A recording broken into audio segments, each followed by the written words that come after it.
ਸਤਿ ਸ਼੍ਰੀ ਅਕਾਲ। ਮੈਂ ਹਾਂ ਜਸਵੀਰ ਤੇ ਚੱਕ ਦੇ ਟੀਵੀ ਦੇ ਪ੍ਰੋਗਰਾਮ ਪੱਖ ਦੀਆਂ ਖਬਰਾਂ 'ਚ ਤੁਹਾਡਾ ਸਵਾਗਤ ਹੈ।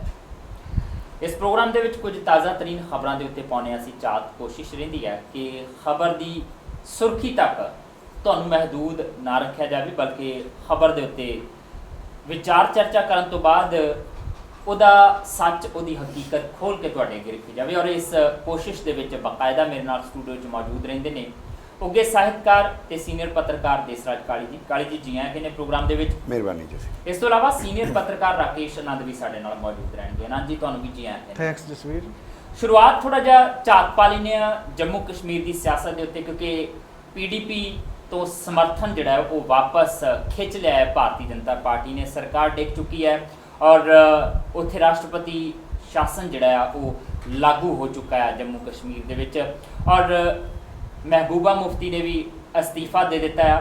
ਕੋਈ ਵੀ ਪਾਰਟੀ ਉੱਥੇ ਕਿਸੇ ਤਰੀਕੇ ਦੇ ਵੀ ਸਮਰਥਨ ਨਾਲ ਸਰਕਾਰ ਬਣਾਉਣ ਲਈ ਇਸ ਵੇਲੇ ਤਿਆਰ ਨਹੀਂ ਹੈ। ਔਰ ਚਰਚਾ ਇਹ ਚੱਲਣੀ ਸ਼ੁਰੂ ਹੋ ਗਈ ਹੈ ਕਿ ਹੁਣ ਵੱਖ-ਵੱਖ ਸਿਆਸੀ ਪਾਰਟੀਆਂ ਨੇ ਜਿੰਨੀ ਛੇਤੀ ਹੋ ਸਕੇ ਉੱਥੇ ਮੁੜ ਚੋਣਾਂ ਕਰਵਾਉਣ ਦੀ ਮੰਗ ਰੱਖਣੀ ਸ਼ੁਰੂ ਕਰ ਦਿੱਤੀ ਹੈ।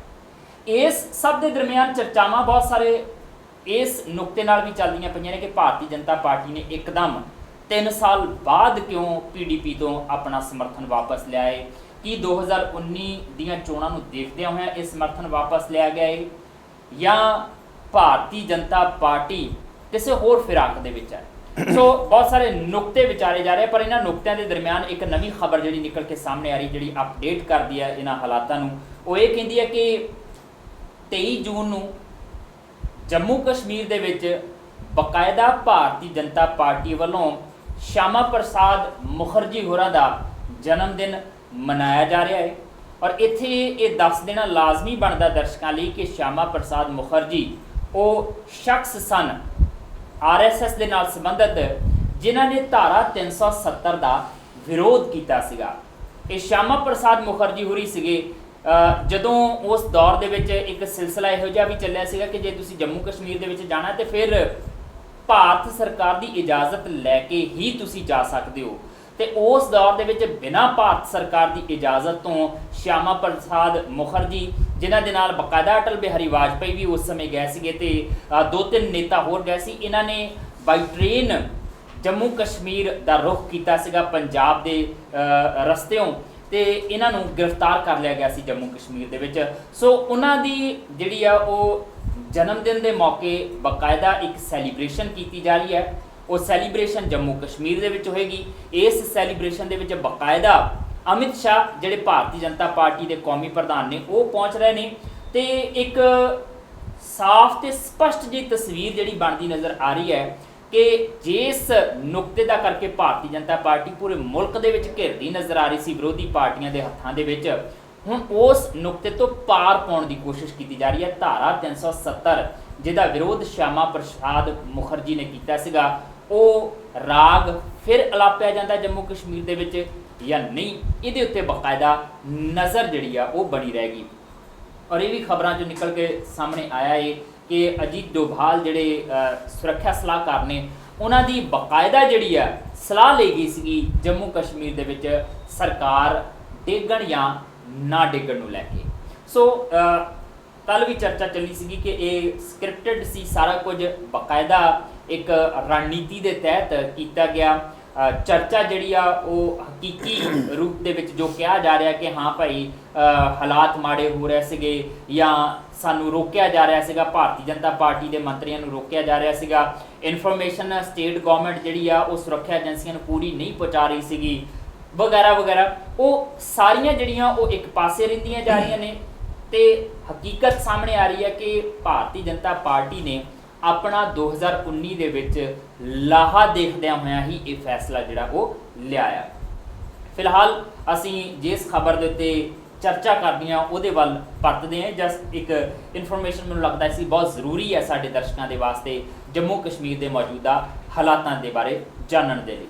ਤੇ ਜੇ ਅਸੀਂ ਪੰਜਾਬ ਦੀ ਗੱਲ ਕਰ ਲਈਏ ਤੇ ਪੰਜਾਬ ਦੇ ਵਿੱਚ ਵੀ ਸਿਆਸਤ ਖਾਸੀ ਗਰਮਾਈ ਹੋਈ ਆ, ਖਾਸ ਤੌਰ ਤੇ ਰੈਫਰੈਂਡਮ 2020 ਨੂੰ ਲੈ ਕੇ ਤਾਂ ਹਾਲਾਤ ਇਹ ਬਣੇ ਹੋਏ ਆ ਕਿ ਇੰਜ ਲੱਗਦਾ ਸੁਖਪਾਲ ਖਹਿਰਾ ਨੂੰ ਬਲੀ ਦਾ ਬੱਕਰਾ ਬਣਾਉਣ ਦੀ ਕੋਸ਼ਿਸ਼ ਕੀਤੀ ਜਾ ਰਹੀ ਹੈ ਕਾਂਗਰਸ ਵੱਲੋਂ ਵੀ ਤੇ ਅਕਾਲੀ ਦਲ ਬਾਦਲ ਵੱਲੋਂ ਵੀ, ਕਿਉਂਕਿ ਇੱਕ ਪਾਸੇ ਕੈਪਟਨ ਅਮਰਿੰਦਰ ਸਿੰਘ ਹੋਰੀ ਇਹ ਬਿਆਨ ਦਿੰਦੇ ਆ ਕਿ ਜੇ ਸੁਖਪਾਲ ਖਹਿਰਾ ਨੇ ਸੱਚੀ ਇਦਾਂ ਦਾ ਬਿਆਨ ਦਿੱਤਾ ਸਾਬਤ ਹੋ ਜਾਂਦਾ ਤੇ ਅਸੀਂ ਉਹਨਾਂ ਦੇ ਖਿਲਾਫ ਕਾਨੂੰਨੀ ਕਾਰਵਾਈ ਵੀ ਕਰਾਂਗੇ। ਦੂਜੇ ਪਾਸੇ ਸੁਖਬੀਰ ਬਾਦਲ ਨੇ ਇੱਕ ਨਵਾਂ ਸ਼ਗੂਫਾ ਛੱਡ ਦਿੱਤਾ ਆ ਕਿ ਭਾਈ ਖਾਲਿਸਤਾਨ ਦੀ ਗੱਲ ਤਾਂ ਸੁਖਪਾਲ ਖਹਿਰਾ ਦੇ ਪਿਤਾ ਜੀ ਵੀ ਕਰਿਆ ਕਰਦੇ ਸੀਗੇ। ਇਹ ਉਸੇ ਸੋਚ ਉਸੇ ਵਿਚਾਰਧਾਰਾ ਦੇ ਵਿੱਚੋਂ ਨਿਕਲੀ ਹੋਈ ਗੱਲ ਜਿਹੜੀ ਆ ਉਹ ਸਾਹਮਣੇ ਆ ਰਹੀ ਆ। ਤੀਸਰੇ ਪਾਸੇ ਰੈਫਰੈਂਡਮ ਦੇ ਮਾਮਲੇ ਦੇ ਵਿੱਚ ਜਿਹੜਾ ਆ ਉਹ ਪ੍ਰਵਾਸੀ ਪੰਜਾਬੀਆਂ ਨੇ ਸੁਖਪਾਲ ਖਹਿਰਾ ਦੇ ਹੱਕ ਦੇ ਵਿੱਚ ਡਟਣਾ ਸ਼ੁਰੂ ਕਰ ਦਿੱਤਾ ਔਰ ਡਾਕਟਰ ਬਲਬੀਰ ਸਿੰਘ ਜਿਹੜੇ ਉਪ ਪ੍ਰਧਾਨ ਨੇ ਪੰਜਾਬ ਦੇ ਵਿੱਚ ਆਮ ਆਦਮੀ ਪਾਰਟੀ ਦੇ, ਜਿਨ੍ਹਾਂ ਨੇ ਸੁਖਪਾਲ ਖਹਿਰਾ ਦੀ ਬਾਬਤ ਟਵੀਟ ਵੀ ਕੀਤਾ ਸੀਗਾ ਔਰ ਜਵਾਬ ਵੀ ਮੰਗਿਆ ਸੀਗਾ 2020 ਰੈਫਰੈਂਡਮ ਨੂੰ ਲੈ ਕੇ, ਉਹਨਾਂ ਦੇ ਵਿਰੋਧ ਦੇ ਵਿੱਚ ਇੱਕ ਕੰਪੇਨ ਪ੍ਰਵਾਸੀ ਪੰਜਾਬੀ ਜਿਹੜੇ ਆਮ ਆਦਮੀ ਪਾਰਟੀ ਦੇ ਹਮਾਇਤੀ ਹੈ ਜਾਂ ਫਿਰ ਅਹੁਦੇਦਾਰ ਵੀ ਜਿਹੜੇ ਨੇ ਵਿਦੇਸ਼ਾਂ ਦੇ ਵਿੱਚ ਬੈਠੇ, ਉਹਨਾਂ ਨੇ ਮੁਹਿੰਮ ਸ਼ੁਰੂ ਕਰ ਦਿੱਤੀ ਆ ਡਾਕਟਰ ਬਲਬੀਰ ਸਿੰਘ ਹੋਰਾਂ ਦੇ ਖਿਲਾਫ। ਸੋ ਬਹੁਤ ਸਾਰੀਆਂ ਚੀਜ਼ਾਂ ਇਸ ਵੇਲੇ ਇਸ ਰੈਫਰੈਂਡਮ 2020 ਨੂੰ ਲੈ ਕੇ ਨਿਕਲ ਕੇ ਸਾਹਮਣੇ ਆ ਰਹੀਆਂ ਆ। ਦੇਸਰਾਜ ਕਾਲੀ ਜੀ, ਮੈਂ ਥੋੜਾ ਜਿਹਾ ਅੱਜ ਇਸ ਨੁਕਤੇ ਨਾਲ ਵੀ ਗੱਲ ਕਰਾਂਗਾ ਕਿ ਮੈਂ ਉਹ ਬਿਆਨ ਸੁਣਿਆ ਸੁਖਪਾਲ ਖਹਿਰਾ ਹੋਰਾਂ ਦਾ, ਬਕਾਇਦਾ 2 ਵਾਰ ਸੁਣਿਆ, 3 ਵਾਰੀ ਸੁਣਿਆ ਕਿ ਕਿਤੇ ਕੋਈ ਭੁਲੇਖਾ ਤਾਂ ਨਹੀਂ ਰਹਿ ਜਾਂਦਾ। ਉਸ ਬਿਆਨ ਦੇ ਵਿੱਚ ਬਕਾਇਦਾ ਸੁਖਪਾਲ ਖਹਿਰਾ ਹੋਰੀ ਇਹ ਕਹਿੰਦੇ ਆ ਕਿ ਜੇ ਕਿਸੇ ਕੌਮ ਦੇ ਉੱਤੇ ਤਸ਼ੱਦਦ ਹੁੰਦਾ ਆ, ਉਹਦੇ ਨਾਲ ਧੱਕੇਸ਼ਾਹੀ ਹੁੰਦੀ ਹੈ ਤੇ ਉਹਨਾਂ ਨੂੰ ਆਪਣੇ ਹੱਕਾਂ ਦੇ ਲਈ ਆਵਾਜ਼ ਉਠਾਉਣਾ ਲਾਜ਼ਮੀ ਵੀ ਆ ਤੇ ਉਹਨਾਂ ਦਾ ਹੱਕ ਵੀ ਬਣਦਾ, ਉਹਨਾਂ ਦਾ ਅਧਿਕਾਰ ਵੀ ਬਣਦਾ। ਪਰ ਉਹ ਕਹਿੰਦੇ ਮੈਂ ਇਸ ਰੈਫਰੈਂਡਮ ਦਾ ਸਮਰਥਨ ਨਹੀਂ ਕਰਦਾ। ਉਹਨਾਂ ਦਾ ਬਿਆਨ ਕੁਝ ਇਸ ਤਰੀਕੇ ਦਾ ਸੀਗਾ, ਸ਼ਾਇਦ ਇਸੇ ਕਰਕੇ ਉਹਨਾਂ ਨੇ ਕਿਹਾ ਸੀਗਾ ਕਿ ਜੇ ਇਹ ਤੁਸੀਂ ਸਾਬਤ ਕਰ ਦਿਓ ਕਿ ਮੈਂ ਰੈਫਰੈਂਡਮ ਦੇ ਪੱਖ 'ਚ ਤਾਂ ਮੈਂ ਸਿਆਸਤ ਛੱਡ ਜਾਊਂਗਾ, ਕਿਉਂਕਿ ਸੁਖਪਾਲ ਖਹਿਰਾ ਦੀ ਸਿਆਸਤ ਬਾਰੇ ਵੀ ਅਸੀਂ ਚੰਗੀ ਤਰ੍ਹਾਂ ਜਾਣਦੇ ਆ। ਭਾਵੇਂ ਕਿ ਆਮ ਤੌਰ 'ਤੇ ਕਿਹਾ ਜਾਂਦਾ ਕਿ ਆਪਣੀ ਪਾਰਟੀ ਦੀਆਂ ਜੜ੍ਹਾਂ ਵੱਢਣ ਦੇ ਵਿੱਚ ਉਹ ਕੋਈ ਕੋਰ ਕਸਰ ਨਹੀਂ ਛੱਡਦੇ, ਪਰ ਗੱਲ ਇਹ ਵੀ ਸੱਚ ਹੈ ਕਿ ਤੱਥਾਂ ਤੋਂ ਬਿਨਾਂ ਉਹ ਗੱਲ ਵੀ ਨਹੀਂ ਕਰਦੇ। ਤੇ ਹੁਣ ਜਿਸ ਤਰੀਕੇ ਨਾਲ ਸੁਖਬੀਰ ਬਾਦਲ ਹੋਰੀ ਕਹਿੰਦੇ ਕਿ ਇਹਨਾਂ ਦੇ ਪਿਤਾ ਖਾਲਿਸਤਾਨੀ ਸੀਗੇ, ਤੇ ਫਿਰ ਭਾਈ ਕਿਤੇ ਨਾ ਕਿਤੇ ਸੁਖਬੀਰ ਬਾਦਲ ਹੋਰਾਂ ਦੇ ਪਿਤਾ ਜੀ ਵੀ ਤਾਂ ਇਸ ਪੱਖ ਦੇ ਵਿੱਚ ਭੁਗਤਦੇ ਕਿਸੇ ਵੇਲੇ ਨਜ਼ਰ ਆਉਂਦੇ ਸੀਗੇ। ਜਸਵੀਰ, ਮਾਮਲਾ ਇਹ ਪੇਚੀਦਾ ਬਣਾਤਾ ਇਹਨਾਂ ਨੇ ਜੀ। ਗੱਲ ਨੂੰ ਕੋਈ ਆਪਣੇ ਤਰੀਕੇ ਦੇ ਨਾਲ ਪੇਸ਼ ਕਰਦਾ, ਕੋਈ ਆਪਣੇ ਤਰੀਕੇ ਦੇ ਨਾਲ ਪੇਸ਼ ਕਰਦਾ, ਕੋਈ ਆਪਣੇ ਤਰੀਕੇ ਦੇ ਨਾਲ ਪੇਸ਼ ਕਰਦਾ, ਮੁੜ ਕੇ ਉਹਦੀ ਜਿਹੜੀ ਉਹਦੇ ਆਧਾਰ ਜਿਹੜੇ ਨੇ ਉਹ ਛੁੱਟ ਜਾਂਦੇ ਨੇ। ਕਿਉਂਕਿ ਮੈਨੂੰ ਲੱਗਦਾ ਹੁੰਦਾ, ਮੇਰਾ ਇੱਕ ਆਪਣਾ ਵਿਚਾਰ ਹੈ ਕਿ ਅਸੀਂ ਜਿਹੜੀ ਗੱਲ ਕਰ ਰਹੇ ਹੁੰਦੇ ਆ, ਕੋਈ ਵੀ ਬੰਦਾ, ਅਸੀਂ ਹੁਣ ਆਪਾਂ ਇੱਥੇ ਗੱਲ ਕਰ ਰਹੇ ਹਾਂ ਤਾਂ ਇਹ ਨੈਕਸਟ ਪਲ ਦੇ ਵਿੱਚ ਜਦੋਂ ਜਾਣੀ ਆ, ਨੈਕਸਟ ਸਮੇਂ ਦੇ ਵਿੱਚ ਜਦੋਂ ਜਾਣੀ ਆ, ਨੈਕਸਟ ਪਲ ਦੇ ਵਿੱਚ ਹੀ ਜਾਣੀ ਆ, ਇਹਦੇ ਰੈਲੇਵੈਂਸ ਬਦਲ ਜਾਣੀ ਹੈ ਜੀ। ਇਹ ਇਰਰੈਲੇਵੈਂਟ ਵੀ ਹੋ ਸਕਦੀ ਆ, ਜਾਂ ਉਹ ਨਹੀਂ ਰਹਿਣਾ ਜਿਹੜਾ ਪਹਿਲੇ ਪਲ 'ਚ ਸੀਗਾ, ਉਹਦੇ ਰੈਫਰੈਂਸ ਬਦਲ ਜਾਣੇ ਨੇ, ਉਹਦਾ ਹਾਲਾਤ ਬਦਲ ਜਾਣੇ ਨੇ, ਟਾਈਮ ਬਦਲ ਜਾਂਦਾ, ਸੋਚ ਬਦਲ ਜਾਂਦੀ ਆ, ਤੱਕ ਪਹੁੰਚਦੇ ਅਰਥ ਬਦਲ ਜਾਂਦੇ ਨੇ, ਔਰ ਤੀਸਰੇ ਤੱਕ ਪਹੁੰਚਦੇ ਤਾਂ ਵੈਸੇ ਹੀ ਅਨਰਥ ਹੋ ਜਾਂਦਾ, ਅਰਥ ਗਵਾ ਪੈਂਦੀ ਆ। ਮੈਂ ਕਹਿੰਦਾ ਉਸ ਬਿਆਨ ਨੂੰ ਸੁਣੋ। ਸੈਕੰਡ, ਜਦੋਂ ਤੁਸੀਂ ਬਿਆਨ ਦਿੰਦੇ ਹੁੰਦੇ ਆ, ਉਹ ਕੱਲਾ ਬਿਆਨ ਨਹੀਂ ਹੁੰਦਾ, ਉਹਦੀਆਂ ਕੁਝ ਪ੍ਰਤੀਧੁਨੀਆਂ ਹੁੰਦੀਆਂ ਨੇ ਜੀ, ਉਹਦੀਆਂ ਕੁਝ ਸ਼ੇਡਸ ਹੁੰਦੀਆਂ ਨੇ, ਹੈ ਨਾ। ਉਹਦੇ ਪਿੱਛੇ ਕੁਝ ਮਾਨਤਾਵਾਂ ਹੁੰਦੀਆਂ ਨੇ, ਧਾਰਨਾਵਾਂ ਹੁੰਦੀਆਂ ਨੇ, ਜਿਨ੍ਹਾਂ ਧਾਰਨਾਵਾਂ ਨੂੰ ਉਹ ਪਕੇਰਿਆਂ ਕਰ ਰਹੀ ਹੁੰਦੀ ਹੈ। ਖਹਿਰਾ ਹੋਰਾਂ ਦਾ ਬਿਆਨ ਜਿਹੜਾ ਹੈ ਉਹ ਉਸੇ ਹੀ ਸੋਚ ਵਿੱਚੋਂ ਆ ਰਿਹਾ ਆ, ਜਿਸ ਸੋਚ ਦੇ ਵਿੱਚੋਂ ਗੁਰਦੁਆਰਾ ਸਾਹਿਬਾਨ 'ਚ ਇਕੱਠੇ ਹੋ ਕੇ 10-10 ਗੁਰਦੁਆਰਿਆਂ ਦੇ ਲੋਕ ਇਕੱਠੇ ਹੋ ਕੇ, ਉਹਨਾਂ ਦੇ ਜੋ ਪ੍ਰਬੰਧਕੀ ਕਮੇਟੀਆਂ ਨੇ, ਇਹ ਕਹਿੰਦੇ ਨੇ ਕਿ ਇੰਡੀਅਨ ਆਫੀਸ਼ੀਅਲਸ ਜਿਹੜੇ ਆ ਗੁਰਦੁਆਰਿਆਂ 'ਚ ਨਹੀਂ ਆਉਣੇ ਚਾਹੀਦੇ, ਡਿਪਲੋਮੈਟ ਜਿਹੜੇ ਆ ਗੁਰਦੁਆਰਿਆਂ 'ਚ ਨਹੀਂ ਆਉਣੇ ਚਾਹੀਦੇ। ਇਹ ਉਸ ਸਾਰੀ ਸੋਚ ਵਿੱਚੋਂ ਜਿਹੜੇ ਰੈਫਰੈਂਡਮ 2020 ਦੀ ਗੱਲ ਕਰਦੇ ਨੇ, ਉਸੇ ਹੀ ਸੋਚ ਵਿੱਚੋਂ ਆਇਆ ਹੋਇਆ। ਤੁਸੀਂ ਆਮ ਆਦਮੀ ਪਾਰਟੀ ਦੀ ਬੈਕਗਰਾਊਂਡ ਜੇ ਦੇਖਦੇ ਹਾਂ, ਅਸੀਂ ਉਹਨਾਂ ਦੇ ਨਾਲ ਜੜਾਓ ਦੇਖਦੇ ਹਾਂ, ਔਰ ਬਿਲਕੁਲ ਉਹ ਸੋਚ ਵਾਲੇ ਇਸ ਗੱਲ 'ਤੇ ਆ ਖੜੇ ਸੀਗੇ ਕਿ ਆਮ ਆਦਮੀ ਪਾਰਟੀ ਜਿਹੜੀ ਆ, ਉਹਨਾਂ ਦੀ ਵਿਚਾਰਧਾਰਾ ਆਮ ਆਦਮੀ ਪਾਰਟੀ ਦੇ ਥਰੂ ਉਹਦੀ ਇੰਪਲੀਮੈਂਟੇਸ਼ਨ ਜਿਹੜੀ ਆ ਉਹ ਪੰਜਾਬ 'ਚ ਹੋਏਗੀ ਜੀ। ਅਸੀਂ ਸਾਰੇ ਜਾਣਦੇ ਹਾਂ ਜੋ ਹੋਇਆ ਜੋ ਨਹੀਂ ਹੋਇਆ, ਸਾਰਿਆਂ ਨੇ ਦੇਖਿਆ ਕੀਤਾ ਕਰਤਿਆ, ਉਹਨਾਂ ਦੀ ਸਾਈਕੋਲੋਜੀ ਨੂੰ ਵੀ ਸਮਝਦੇ ਹਾਂ, ਉਹਨਾਂ ਦੀ ਆਈਡੀਓਲੋਜੀ ਨੂੰ ਵੀ ਸਮਝਦੇ ਹਾਂ। ਸੋ ਆਮ ਆਦਮੀ ਪਾਰਟੀ ਦੀ ਖਾਸ ਕਰਕੇ ਖਹਿਰਾ ਹੋਰਾਂ ਵਰਗੀ ਜਿਹੜੀ ਲੀਡਰਸ਼ਿਪ ਆ, ਜਾਂ ਉੱਪਰਲੀ ਲੀਡਰਸ਼ਿਪ ਆ, ਜਿਹੜੀ ਪਹਿਲਾਂ ਪੰਜਾਬ ਦੇ ਵਿੱਚ ਪੈਨੀਟਰੇਟ ਕਰ ਗਈ ਸੀਗੀ, ਉਹ ਸਾਰੀ ਦੀ ਸਾਰੀ ਉਹਨਾਂ ਦੇ ਵਿਚਾਰਾਂ ਨੂੰ ਛੱਡ ਕੇ ਕਿਤੇ ਨਹੀਂ ਜਾ ਸਕਦੀ। ਬਹੁਤ ਫੰਡਿੰਗ ਜਿਹੜੀ ਆ ਉਹਨਾਂ ਦੀ ਹੋਈ ਹੈ, ਔਰ ਉਹ ਇਹਨਾਂ ਦੀ ਮਾਨਤਾ ਵੀ ਉਹਨਾਂ ਦੀ ਕਾਰਨ ਹੀ ਇੱਥੇ ਹੋਈ ਸੀ, ਕਿਉਂਕਿ ਤੁਸੀਂ ਦੇਖਿਆ ਸੀ ਕਿ ਉਸ ਵੇਲੇ ਜਿਸ ਵੇਲੇ ਆਮ ਆਦਮੀ ਪਾਰਟੀ ਦੀ ਚੜ੍ਹਤ ਹੈ ਤਾਂ ਕਿਵੇਂ ਬਾਹਰੋਂ ਵੀਡੀਓ ਕਲਿੱਪਸ ਬਣ ਕੇ ਆਉਂਦੇ ਸੀਗੇ ਕਿ ਆਪਣੇ ਮਾਂ-ਬਾਪ ਨੂੰ ਬੱਚੇ ਵੀਡੀਓ ਕਲਿੱਪਸ ਭੇਜਦੇ ਸੀਗੇ ਕਿ ਤੁਸੀਂ ਆਮ ਆਦਮੀ ਪਾਰਟੀ ਨੂੰ ਜੇ ਵੋਟ ਨਹੀਂ ਪਾਉਣਾ ਤਾਂ ਸਾਡੇ ਮਰਿਆਂ ਦੇ ਮੂੰਹ ਦੇਖੋਗੇ, ਅਸੀਂ ਨਹੀਂ ਤੁਹਾਨੂੰ ਮਿਲਣ ਆਉਣਾ ਜੀ। ਇਸ ਤਰੀਕੇ ਦੀਆਂ ਇਮੋਸ਼ਨਲ ਬਲੈਕਮੇਲਿੰਗਸ ਜਿਹੜੀਆਂ ਸੀਗੀਆਂ ਉਹ ਹੋਈਆਂ। ਹੋਰ ਬਹੁਤ ਕੁਝ ਹੋਇਆ। ਫਿਰ ਜਦੋਂ ਇਸ ਵਾਰ ਉਹਨਾਂ ਨੇ ਮਾਰ ਖਾਧੀ ਆ ਤਾਂ ਉਹ ਜਿਹੜੀ ਕੋਠੀ ਦੇ ਵਿੱਚ ਮੋਗੇ ਰਹੇ ਆ ਉਹ ਸਾਰੇ ਦੇ ਸਾਰੇ ਘਟਨਾਕ੍ਰਮ ਨੂੰ ਆਪਾਂ ਸਾਰੇ ਜਾਣਦੇ ਹਾਂ। ਸੋ ਉਹਨੂੰ ਰਿਲੇਟ ਕਰਕੇ ਥੋੜੀ ਜਿਹੀ ਪਿਛਲ ਲਿਸ਼ਕੋਰ ਪਾ ਕੇ ਜੇ ਦੇਖਦੇ ਹਾਂ ਤਾਂ ਖਹਿਰੇ ਹੋਰਾਂ ਦਾ ਬਿਆਨ ਉਹ ਜੋ ਮਰਜ਼ੀ ਉਹਨੂੰ ਜਦੋਂ ਅਸੀਂ ਉਹਦੀ ਵਿਆਖਿਆ ਕਰਦੇ ਹਾਂ ਨਾ, ਉਹ ਜੋ ਮਰਜ਼ੀ ਹੋਵੇ ਉਹਦੇ ਪਿੱਛੇ ਜਿਹੜੀ ਭਾਵਨਾ ਹੈ ਉਹ ਸਾਰੀ ਦੀ ਸਾਰੀ ਰੈਫਰੈਂਡਮ 2020 ਵਾਲੀ ਹੀ ਹੈ ਜੀ। ਮੇਬੀ ਉਹ ਇੱਥੇ ਕਾਨੂੰਨੀ ਤੌਰ ਤੇ ਸਾਬਤ ਹੋਵੇ ਨਾ ਸਾਬਤ ਹੋਵੇ, ਜੋ ਸ਼ਬਦ ਤੁਸੀਂ ਬੋਲਦੇ ਆ ਸ਼ਬਦਾਂ ਦੇ ਅਕਹਿਰੇ ਅਰਥ ਥੋੜੀ ਹੁੰਦੇ ਆ ਜੀ। ਸ਼ਬਦ ਤਾਂ ਲੜ ਜਾਂਦਾ ਹੈ, ਸ਼ਬਦ ਤਾਂ ਡੰਗ ਮਾਰਦਾ ਹੈ। ਇਹਨਾਂ ਸ਼ਬਦਾਂ ਦੇ ਵਿੱਚ ਇੱਕ ਚੀਜ਼ ਹੋਰ ਐਡ ਕਰਨੀ ਚਾਹੁੰਦਾ, ਕਿਉਂਕਿ ਜਿੱਥੇ ਉਹ ਇਹ ਕਹਿੰਦੇ ਆ ਕਿ ਹੱਕ ਦੀ ਆਵਾਜ਼ ਜਿਹੜੀ ਉਠਾਉਣੀ ਆ ਉਹ ਮਾੜੀ ਗੱਲ ਨਹੀਂ ਆ, ਜਾਂ ਜੇ ਤਸ਼ੱਦਦ ਹੁੰਦਾ ਤੇ ਉਹਦੇ ਖਿਲਾਫ ਬੋਲਣਾ ਮਾੜੀ ਗੱਲ ਨਹੀਂ ਆ, ਤੇ 2020 ਰੈਫਰੈਂਡਮ ਦੇ ਪੱਖ ਦੇ ਵਿੱਚ ਮੈਂ ਨਹੀਂ ਬੋਲਦਾ। ਤੇ ਨਾਲ ਉਹ ਇਹ ਵੀ ਗੱਲ ਕਰਦੇ ਆ ਕਿ ਮੈਂ ਚੋਣ ਜਿੱਤੀ ਹੈ, ਮੈਂ ਸੰਵਿਧਾਨ ਦੀ ਸਹੁੰ ਖਾਧੀ ਹੈ ਤੇ ਭਾਰਤੀ ਸੰਵਿਧਾਨ ਦੇ ਵਿੱਚ ਮੈਂ ਪੂਰਨ ਸ਼ਰਧਾ ਪੂਰਨ ਆਸਥਾ ਜਿਹੜੀ ਆ ਉਹ ਰੱਖਦਾ, ਸੰਵਿਧਾਨਕ ਨੁਕਤਿਆਂ ਦੇ ਮੁਤਾਬਕ ਹੀ ਜਿਹੜਾ ਮੈਂ ਚੱਲਾਂਗਾ। ਮੈਂ ਵਿਧਾਨ ਸਭਾ ਦੇ ਵਿੱਚ ਬੈਠਦਾ ਤੇ ਮੈਂ ਇਹਦੇ ਖਿਲਾਫ ਜਿਹੜਾ ਉਹ ਕਤਈ ਨਹੀਂ ਜਾ ਸਕਦਾ, ਮੈਂ ਭਾਰਤੀ ਸੰਵਿਧਾਨ ਦੇ ਵਿੱਚ ਵਿਸ਼ਵਾਸ ਰੱਖਦਾ। ਸੋ ਉਹਨਾਂ ਹਾਲਾਤਾਂ ਦੇ ਵਿੱਚ ਲੱਗਦਾ ਕਿ ਸੁਖਪਾਲ ਖਹਿਰਾ ਜਿਹੜੀ ਗੱਲ ਕਰਦੇ ਆ, ਕਿਤੇ ਉਹਨਾਂ ਬਿਆਨਾਂ ਨੂੰ ਉਸ ਗੱਲ ਨੂੰ ਜਦੋਂ ਅਸੀਂ ਟੋਟਿਆਂ 'ਚ ਵੰਡ ਕੇ ਵਿਆਖਿਆ ਕਰਦੇ ਹਾਂ ਤੇ ਫਿਰ ਉਹਦੇ ਅਰਥ ਕੁਝ ਹੋਰ ਨਿਕਲਣਗੇ, ਕਿਉਂਕਿ ਇੱਕ ਬਿਆਨ ਦੇ ਅਰਥ ਕੁਝ ਹੋਰ ਕੱਢੇ ਜਾ ਸਕਦੇ ਆ, ਉਨੀ ਗੱਲ ਦੇ ਦੂਸਰੇ ਬਿਆਨ ਦੇ ਕੁਝ ਹੋਰ ਅਰਥ ਕੱਢੇ ਜਾ ਸਕਦੇ, ਤੀਸਰੇ ਦੇ ਕੁਝ ਹੋਰ ਅਰਥ ਕੱਢੇ ਜਾ ਸਕਦੇ। ਜਦੋਂ ਸਮੂਹਿਕ ਰੂਪ ਦੇ ਵਿੱਚ ਉਸ ਬਿਆਨ ਨੂੰ ਦੇਖਾਂਗੇ ਤਾਂ ਫਿਰ ਸਥਿਤੀ ਸਪਸ਼ਟ ਹੁੰਦੀ ਵੀ ਨਜ਼ਰ ਆਏਗੀ। ਪਰ ਜਦੋਂ ਅਸੀਂ ਕੈਪਟਨ ਅਮਰਿੰਦਰ ਸਿੰਘ ਹੋਰਾਂ ਨੂੰ ਇਹਦੇ ਖਿਲਾਫ ਬੋਲਦੇ ਦੇਖਦੇ ਹਾਂ, ਜਦੋਂ ਸੁਖਬੀਰ ਬਾਦਲ ਹੋਰਾਂ ਨੂੰ ਬੋਲਦੇ ਦੇਖਦੇ ਹਾਂ, ਤੇ ਫਿਰ ਇੱਕ ਮਨ ਦੇ ਵਿੱਚ ਆਵਾਜ਼ ਇਹ ਵੀ ਤਾਂ ਉੱਠਦੀ ਹੈ ਕਿ ਭਾਈ ਇਸ ਖਿਲਾਫ ਆਵਾਜ਼ ਕੌਣ ਬੁਲੰਦ ਕਰ ਰਿਹਾ। ਰਕੇਸ਼ ਅਨੰਦ ਜੀ ਕੈਪਟਨ ਸਾਹਿਬ ਕਹਿੰਦੇ ਆ ਕਿ ਜਿਹੜਾ 2005 'ਚ ਮੈਂ ਭਾਸ਼ਣ ਦੇ ਕੇ ਆਇਆ ਸੀਗਾ, ਜਿੱਥੇ ਪਿੱਛੇ ਲੱਗਾ ਹੋਇਆ ਸੀ ਬਕਾਇਦਾ ਤਸਵੀਰ ਬਹੁਤ ਵਾਇਰਲ ਹੋਈ ਸੀਗੀ, ਖਾਲਿਸਤਾਨ ਜ਼ਿੰਦਾਬਾਦ ਲਿਖਿਆ ਹੋਇਆ ਸੀ ਉੱਥੇ ਅੱਗੇ ਇਹ ਭਾਸ਼ਣ ਦਿੰਦੇ, ਕਹਿੰਦੇ ਮੈਂ ਦੇਖਿਆ ਹੀ ਨਹੀਂ ਪਿੱਛੇ ਲਿਖਿਆ ਕੀ ਹੈ।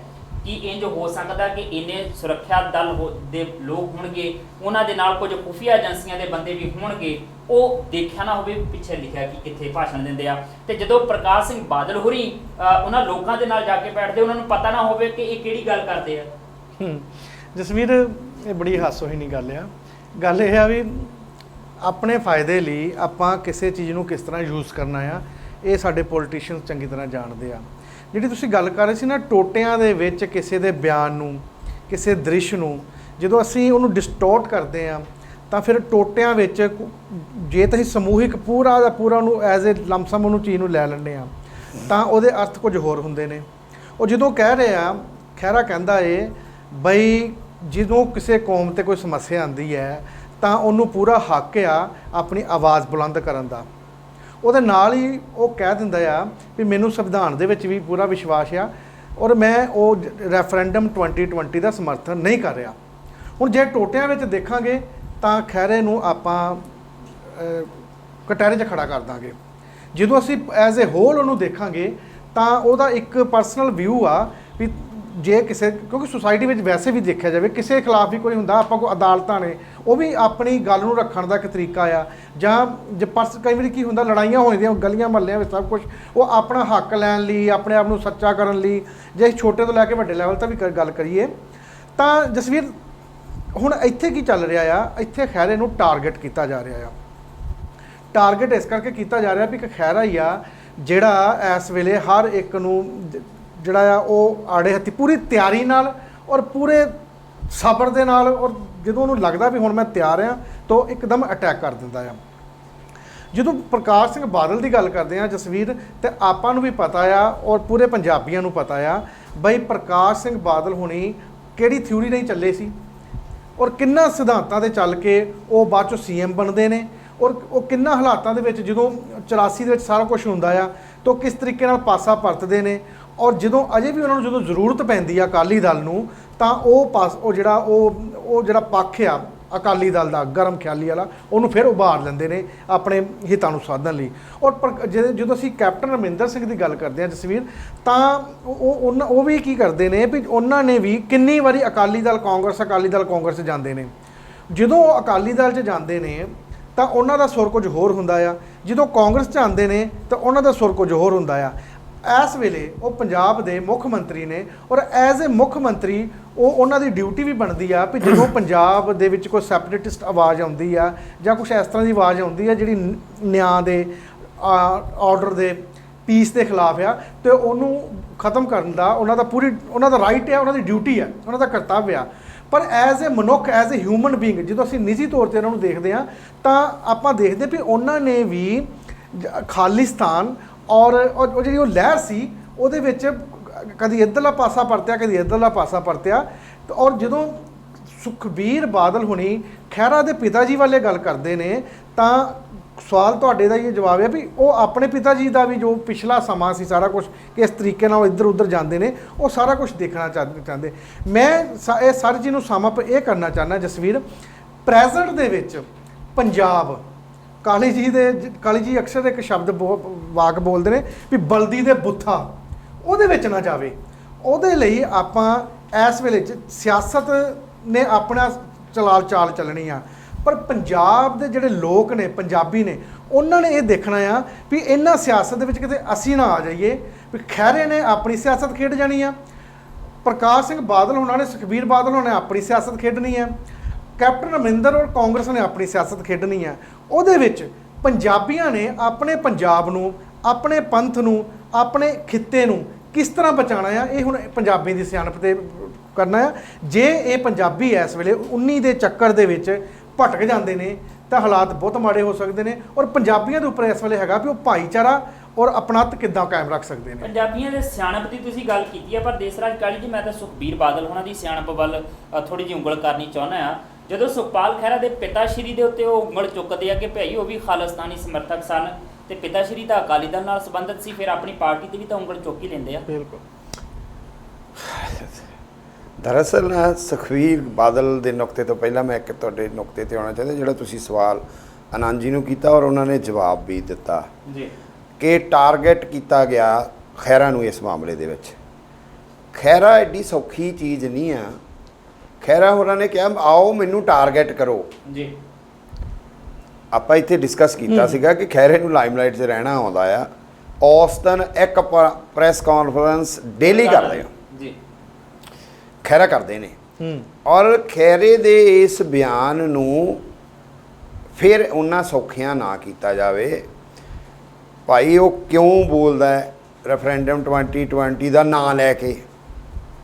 ਜੋ ਰੈਫਰੈਂਡਮ 2020 ਦੀ ਭਾਵਨਾ ਹੈ ਉਹ ਸਾਰੀ ਦੀ ਸਾਰੀ ਭਾਵਨਾ ਖਹਿਰਾ ਆਪਣੇ ਸ਼ਬਦਾਂ 'ਚ ਕਹਿ ਦਿੰਦਾ ਤੇ ਨਾਲ ਕਹਿੰਦਾ ਮੈਂ ਭਾਰਤੀ ਸੰਵਿਧਾਨ। ਉਹ ਰੈਫਰੈਂਡਮ 2020 ਜਿਹੜਾ ਕਨਸਟੀਟਿਊਸ਼ਨ ਦੀ ਉਲੰਘਣਾ ਹੋ ਸਕਦੀ ਹੈ, ਉਹ ਸਾਡੇ ਕਨਸਟੀਟਿਊਸ਼ਨ ਦੇ ਪ੍ਰਤੀ ਪ੍ਰਤੀਬੱਧ ਨਹੀਂ ਹੈ ਜਿਹੜੇ ਉਹ ਲੋਕ ਨੇ, ਉਹ ਕੈਨੇਡੀਅਨ ਸਿਟੀਜ਼ਨ ਨੇ। ਇਸ ਟਾਈਮ ਖਹਿਰਾ ਹੋਰੀ ਪ੍ਰਤੀਬੱਧ ਨੇ, ਕਨਸਟੀਟਿਊਸ਼ਨਲ ਪੋਸਟ ਦੇ ਉੱਤੇ ਨੇ, ਸੰਵਿਧਾਨ ਦੇ ਅੰਡਰ ਨੇ। ਇਸ ਟਾਈਮ ਸਿੱਧੇ ਹੀ ਅਸੀਂ ਸਾਰੇ ਅੰਡਰ ਆ ਸੰਵਿਧਾਨ ਦੇ, ਉਹ ਡਾਇਰੈਕਟਲੀ ਪੋਲੀਟੀਕਲ ਕਨਸਟੀਟਿਊਸ਼ਨਲ ਪੋਸਟ ਦੇ ਨੇ, ਅੰਡਰ ਨੇ। ਉਹ ਇਹ ਕਹਿ ਗਏ ਕਿ ਮੈਂ ਭਾਰਤੀ ਸੰਵਿਧਾਨ ਦੇ ਅੰਡਰ ਰਹਿ ਕੇ ਉਹਦੀ ਰਿਸਪੈਕਟ ਕਰਦੇ ਹਾਂ। ਇਹ ਗੱਲ ਕਹਿਣਾ ਆ ਕਿ ਰੈਫਰੈਂਡਮ 2020 ਦੀ ਜੋ ਭਾਵਨਾ ਹੈ ਆਪਣੇ ਸ਼ਬਦਾਂ 'ਚ ਬੋਲ ਦਿੰਦੇ ਨੇ ਜੀ। ਸੋ ਕਿਉਂ, ਕਿਵੇਂ, ਕਿੱਥੇ, ਕਿੱਦਾਂ ਬੋਲਣਾ ਇਹ ਖਹਿਰੇ ਨੂੰ ਆਉਂਦਾ ਜੀ।